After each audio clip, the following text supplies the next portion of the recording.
Hi යාළුවනේ MS cartoon YouTube channel එකට ඔයාලව ආදරෙන් පිළිගන්නවා. වීඩියෝ එකට යන්න කලින් like එකක් දාලා හැමදාම මේ වගේ ලස්සන වීඩියෝ බලන්න අපේ channel එක subscribe කරලා යාළුවන්ටත් බලන්න share කරන්න අමතක කරන්න එපා. ඔන්න එකමත් එක රටක ලස්සන ගම්මානයක් තිබුණා. මේ ගමේ සෙනෝ කියලා පුංචි පිරිමි ළමයෙක් ජීවත් වුණා. හැබැයි මේ සෙනෝට පුංචිම පුංචි නරක පුරුද්දක් තිබුණා. ඒ තමයි මෙයා හැම තිස්සෙම වැඩ කල් දාලා වැඩවලින් පැනලා යන ළමයෙක්. හැමදාම උදේ පාන්දර සෙනෝගේ අම්මා සෙනෝට හැරවනවා. අනේ අම්මා තව විනාඩි 5ක් දෙන්න කියලා සෙනෝ ආයෙමත් නිදා ගන්නවා. සෙනෝ දවසේ වැඩි වෙලාවක් ටීවී බලනවා. අම්මා සෙනෝට පාඩම් කරන්න කියලා කිව්වහම අනේ තව විනාඩි 5න් කරන්නම්කෝ හෙටම කරනවා කියලා සෙනෝ අම්මාව මග අරිනවා. ඉතින් අම්මා සෙනෝ ගැන හරිම දුකින් හිටියේ. සෙනෝට පාඩම් කරන්න අම්මා පොතක් අරන් ළඟට එද්දිම සෙනෝ සෙල්ලම් කරන්න දුවනවා. යාළුවොත් එක්ක එකතු වෙලා පාඩම් වැඩ මග ඇරලා දවස් 30ම සෙල්ලම් කරන එක තමයි සෙනෝ කරන්නේ. යාළුවෝ පාඩම් වැඩ ගැන කතා කරනකොට සෙනෝ කිව්වේ පස්සේ පාඩම් කරන්න පුළුවන් කියලා.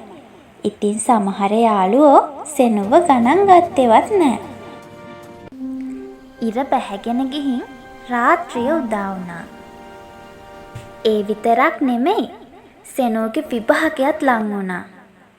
සෙනෝ කලබලෙන් පාඩම් කරන්න පටන් ගත්තා. මේ ගොඩ ගැහිලා තියෙන වැඩ කන්ද දැකලා සෙනෝ ගොඩාක් ඇඬුවා. වැඩ ඉවර කරගන්න බැරි වෙච්ච සෙනෝ අවුල් වෙච්ච මනසත් එක්ක නිදා ගන්න ගියා. එක පාරටම දීප්තිමත් ආලෝකයක් කාමරේ පුරා විහිදමින් ඔරලෝසුවක් මතුවුණා. සෙනෝ හොඳටම බය වුණා. මේ ඔරලෝසුව අහසට ගිහින් සෙනෝ එක්ක කතා කරන්න පටන් ගත්තා. ඉතින් ඔරලෝසුව කියා සිටියේ තමා සමග අනාගතයට යාමට පැමිණෙන ලෙසයි.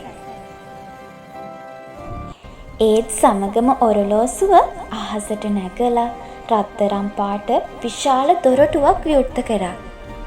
ඒක තමයි අනාගතයට යන මාර්ගයේ දොරටුව.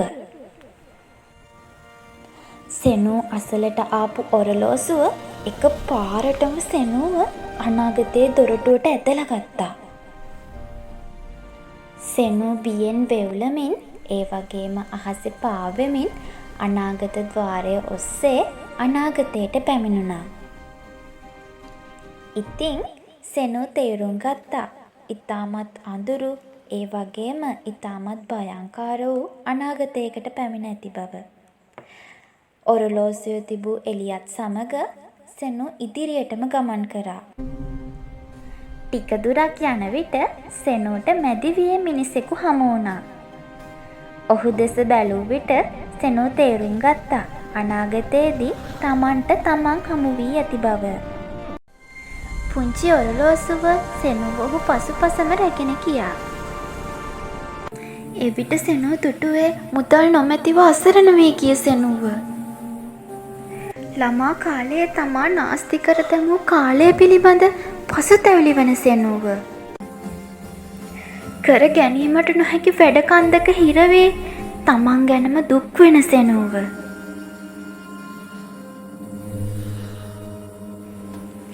හැම විභාගයක්ම අසමත් වී ලැජ්ජාවෙන් සිටින සෙනෝව. ඒ විතරක් නෙමෙයි සෙනෝ දැක්කා මිනිස්සු එයාට hina වෙනවා. අම්මා වයසට ගිහිල්ලත් සෙනෝ ගැන දුක් වෙවි අඬනවා සෙනෝ දැක්කා.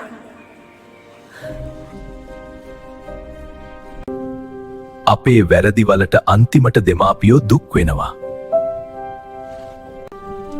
මේ ඔයාගෙම වැරදි පුතා. මම තමයි මේක නිවැරදි කරගන්න ඕනි. මොකද මේ මගේම වැරදි. සෙනු මෙහෙම කියනවත් එක්ක භයංකාර හිනා හඬවල්, භයංකාර ශබ්ද, භයංකාර ഘോഷා සෙනුගේ ඔළුව වටේ කැරකෙනවා වගේ සෙනුට ඇහුණා. සෙනු එක පාරටම කෑ ගැහුවා. අවසානයේදී සෙනු තේරුම් ගත්තා තමන් සිහිනයක් දැක ඇති බව. ඉතින් මේක සිහිනයක් වීම ගැන සෙනු සතුටු වුණා. ඒකට සෙනු ස්තුතිවන්ත වුණා. තමන් මේ විදිහට වැඩ කල් දැමීමෙන් සෙනුට එසේ අනාගතයක් ඇත්වන බව සෙනු තේරුම් ගත්තා. අද සිට තමන් වෙනස් වන බවට සෙනු සිතාගත්තා. වෙනද වගේ නෙමෙයි සෙනු උද්‍යෝගයෙන් නැගිට්ටා. තමන්ගේ අපිලිවෙල කාමරය අස් කරා.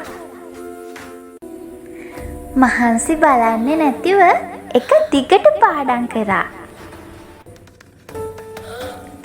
වෙලාවට විභාගෙට ගියා. හැම විභාගයක්ම සෙනු ඉතාමත් හොඳින් පාස් වුණා. ඒ විතරක් නෙමෙයි තරඟ ජයග්‍රහණය කරා. තමන්ගේ වටේ ඉන්න අය වගේම තමන්ගේ අම්මත් ගොඩාක් සතුටු වුණා.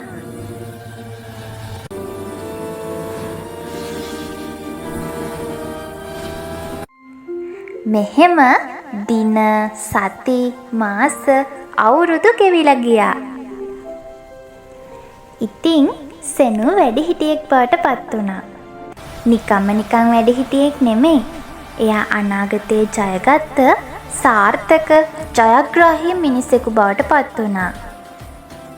ඉතින් පුංචි යාළුවනේ සෙනු දැක්කෙනං ඒ හීනයක්. හැබැයි එක දිගටම සෙනු වැඩ කල්දදා හිටියානම් සෙනුගේ හීනේ ඇත්තක් වෙන්න ඉඩ තිබුණා. අපි පුංචි ඔරලෝසුව සෙනුට දීපු පාඩම අපේ ජීවිතවලටත් ආදර්ශයක් කරගමු.